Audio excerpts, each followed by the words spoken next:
আপনাকে সামনে রেখে মজমাকে বলার জন্য 1 মিনিট হুজুরের স্মৃতির কথাটা, স্বপ্নের কথা।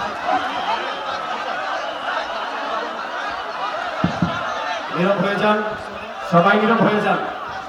আমি অনুরোধ জানাচ্ছি নীরব হয়ে যান। সম্মানিত সংগ্রামী তাওহীদি জনতা, আপনাদেরকে আমি সম্বোধন করে আমার সহিহ বুখারী শরীফের শাইখুল হাদিস ইবনে শাইখুল হাদিস আল্লামা মামুনুল হক হাফিজাহুল্লাহ আব্বা, তিনি আমার সহিহ বুখারী শরীফ প্রথম অংশের শাইখ।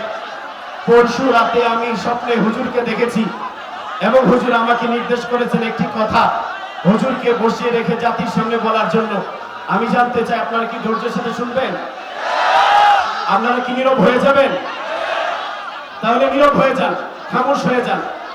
মিডিয়ার ভাইদেরকে বলছি, মিডিয়ার যারা, আপনারা এই কথাটা শাইখুল হাদিস রহমাতুল্লাহি আলাইহির এই কথাটা আশা করি মিডিয়ার মাধ্যমে সারা পৃথিবীর কাছে, পৃথিবীর প্রত্যেকটা মানুষের কানে কানে পৌঁছে দিবেন।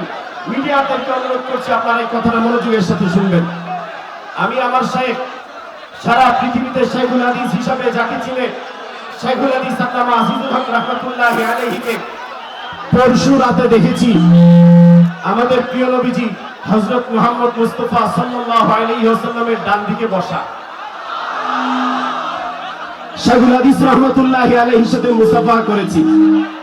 শাইখুল হাদিস রাহমাতুল্লাহি আলাইহি আমাকে মুচকি হেসে বললেন, নাসির, তুমি জাতির সামনে মামুনকে বসিয়ে রেখে মেসেজটা দিয়ে দিবা আল্লামা আহমদ শফির পরে শাইখুল হাদিস ইবনে শাইখুল হাদিস মাওলানা মামুনুল হক শাইখুল ইসলামের ভূমিকায় অবতীর্ণ হয়েছেন। এই জন্য এই কথা আমাদেরকে বাংলাদেশের মানুষের কানে কানে পৌঁছে দিতে হবে, সারা পৃথিবীর মানুষের কানে কানে পৌঁছে দিতে হবে। আল্লামা আহমদ শফির পরে এই বাংলাদেশের মাটিতে শাইখুল হাদিস ইবনে শাইখুল হাদিস আল্লামা মামুনুল হক তিনি শাইখুল ইসলামের ভূমিকায় অবতীর্ণ হয়েছেন। অতএব এখন থেকে আমরা পেপারের মধ্যে, পোস্টারের মধ্যে, গণমাধ্যমে শাইখুল ইসলাম নামটা আমার শাইখ আল্লামা মামুনুল হকের নামের সাথে জুড়িয়ে দিব ইনশাআল্লাহ। পরিষ্কার একটা কথা আমি বলে দিতে চাই,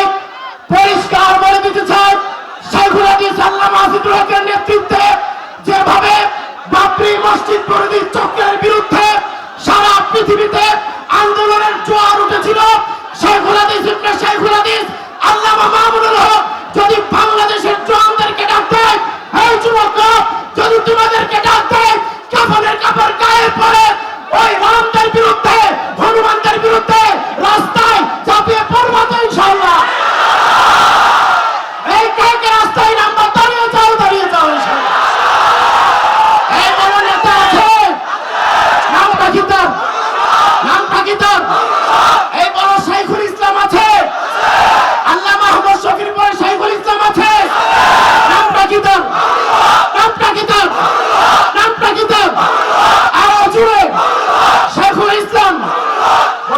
বসে যান মিডিয়ার ভাইরা, আপনাদের কাছে আমার হযরতের আমানত, মরহুম শাইখুল হাদিসের আমানত, এই কথা যেন বাংলাদেশের প্রত্যেক মানুষের কানে, পৃথিবীর কোনায় কোনায় যায়। আল্লামা আহমদ শফির পরে মাওলানা মামুনুল হক সাহেব শাইখুল ইসলাম, ঠিক কিনা বলেন? কথা ঠিক কিনা? আমি আমার শাইখের খিদমতে মুআদ্দাবানা দস্তার দরখাস্ত করছি, হযরতের মর্জি অনুযায়ী হযরতে ইলমে আন্দাজে বয়ান পেশ করবেন। আল্লাহ তাআলা হযরতকে 100 বছরের উপরে নেখায়াত দান করেন। এই নীরব হয়ে যান।